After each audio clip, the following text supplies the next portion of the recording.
وعلیکم السلام ورحمۃ اللہ وبرکاتہ۔ حضرت آپ کو اللہ بہت خوش رکھے،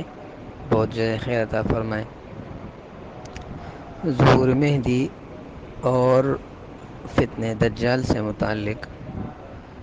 بطور تمہید میں آپ حضرات کے سامنے کچھ عرض کرتا ہوں، جس سے یہ سارے آپ حضرات کے ذہن میں جو اشکالات ہیں یہ انشاءاللہ رفع ہو جائیں گے۔ پہلی بات یہ ہے کہ امام مہدی کے ظہور سے پہلے امام مہدی کا جو آنا ہے وہ قرآن اور حدیث میں چند علامات پر مبنی ہے، جن علامات میں سب سے پہلے علامات زمنیہ ہے۔ جب ایک زمانے میں امام مہدی کے علامات پائے جائیں کہ اس زمانے میں امام مہدی کا ظہور ہوگا، تو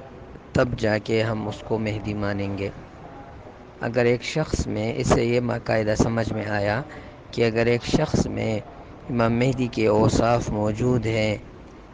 لیکن وہ اس زمانے میں امام مہدی کے اوصاف موجود نہیں ہے تو ہم اس کو امام مہدی نہیں کہہ سکتے۔ اور اگر اسلامی حکومت ہو اور وہ کوئی شخص امام مہدی کا دعویٰ کرے، جبکہ یا کوئی دوسرے لوگ اس کے بارے میں کہے اور وہ زمانہ امام مہدی کا نہ ہو، تو اس شخص کو ابو داؤد کی روایت میں، چونکہ وہ مفارق عن الجماعہ ہے، تو اس کو قتل کرنا چاہیے ایما کن، چاہے وہ سید ہو، چاہے وہ بڑا شیخ ہو، چاہے وہ بڑا آدمی ہو،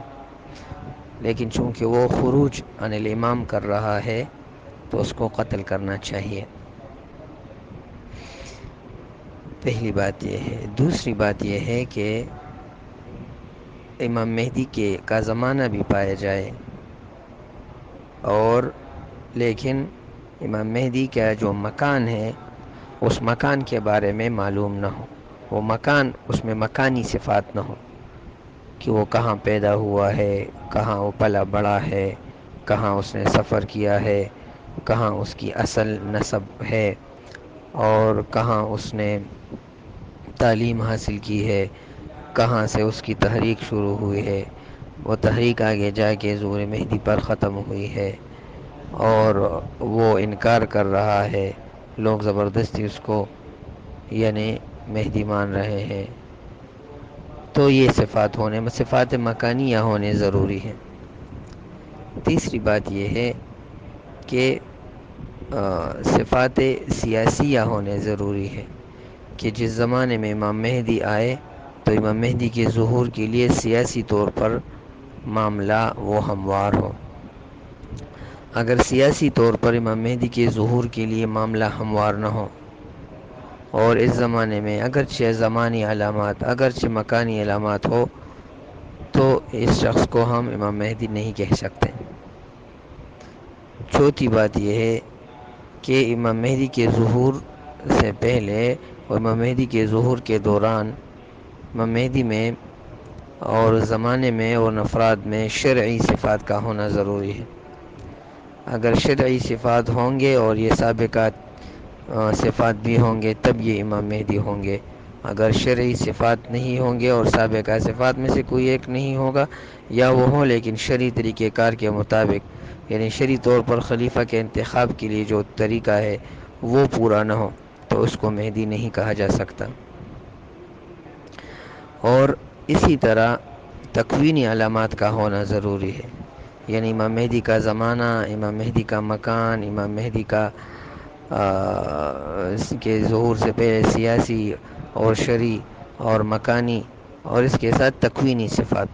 تکوینی صفات کا مطلب یہ ہے کہ جیسے کہ یعنی اس زمانے میں آسمان اور زمین کی کیا صورتحال ہوگی، فضاؤں کی کیا حالت ہوگی، پانی کی کیا حالت ہوگی، دریاؤں کی کیا حالت ہوگی، بارشوں کی کیا حالت ہوگی، اور کڑک اور جڑک اور بجلی اور اس کی کیا حالت ہوگی، اور لوگوں کے اخلاق کی کیا حالت ہوگی، لوگوں کے عادات کی کیا حالت ہوگی۔ یہ اگر وہی ہے جو ظہور مہدی کے بارے میں بیان ہوئے حدیث میں، تب جا کے ہم کہیں گے کہ یہ زمانہ، یہ مکان، یہ علامات شخصیہ، یہ زمانیہ، یہ مکانیہ، یہ سیاسیہ، یہ شرعیہ، یہ تکوینیہ، یہ موجود ہے۔ اور اس کے بعد علماء، ان میں سے ہر عالم کے ہاتھ پر 313 لوگوں نے بیعت کیا ہو، جیسے کہ اہل حل و عقد ہوتے ہیں، تو ان کا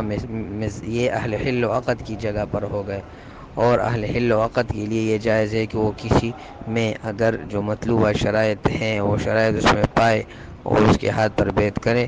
تو اس صورت میں جو 75 تقریباً علامات ہیں یا 74 علامات ہیں، وہ 74 یا 75 علامات اس شخصیت میں موجود ہو پائے تو، اور یہ سابقہ شرائط بھی موجود ہو،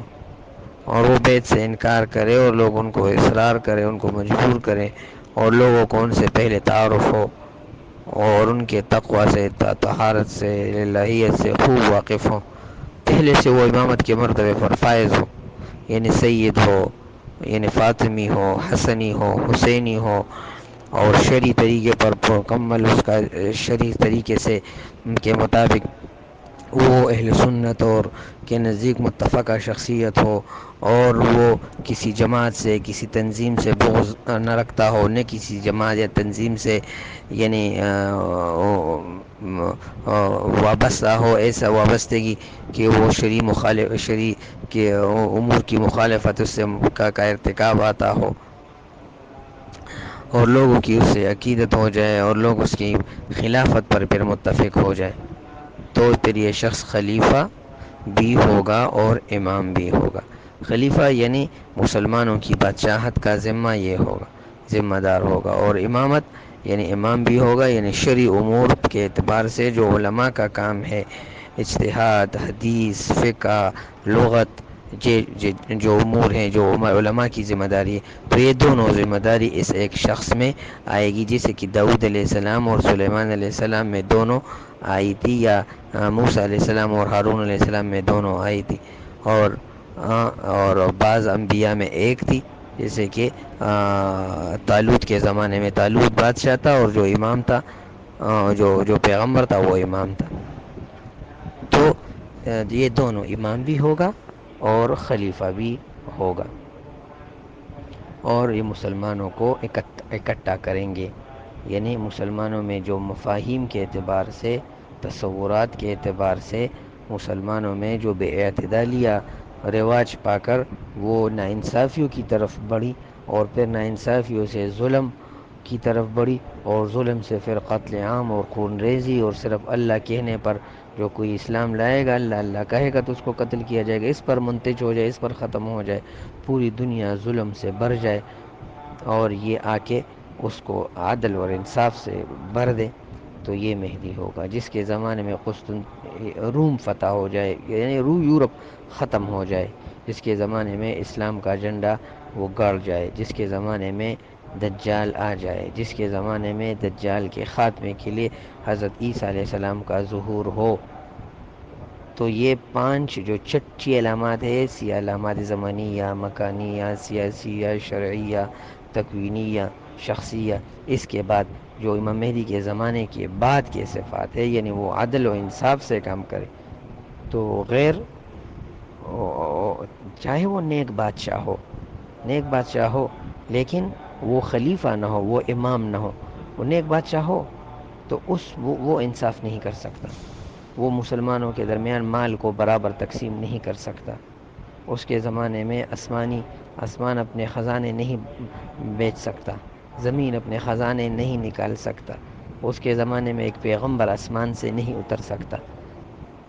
کیونکہ اس کا باطن وہ روحانیت کے اعلیٰ مراتب پر فائز نہیں ہے، لہٰذا ہم اس کو اگر نیک خلیفہ کہے بھی، نیک بادشاہ کہے بھی، تو اس کو امام نہیں کہہ سکتے، کیونکہ امامت کا مرتبہ اہل سنت الجماعت کے نزدیک ایسا مرتبہ ہے کہ کوئی، یعنی جیسے کہ ہم امام ابو حنیفہ کو کہتے ہیں، امام شافعی کو کہتے ہیں، امام مالک اور دیگر حضرات کو، لیکن امام مہدی ان سارے ائمہ کے ساتھ یہ، یعنی ان سارے کے جو اوصاف ہے وہ ایک شخصیت میں جمع ہوں گے، ایک شخصیت میں وہ یعنی موجود ہوں گے۔ تو میرے کلام کا حاصل یہ ہے کہ کوئی شخص وہ اس طرح نہیں ہو سکتا، جس میں یہ ساری باتیں جو حدیث میں بیان ہوئی ہیں، مغیبات کی جو باتیں بیان ہوئی، نبی اسلام نے جو غیب کی باتیں بیان کی ہیں، جو صحیح اور ضعیف اور ساری روایات میں اس میں موجود ہو، تو وہ کسی دوسرے میں نہیں موجود ہو سکتے۔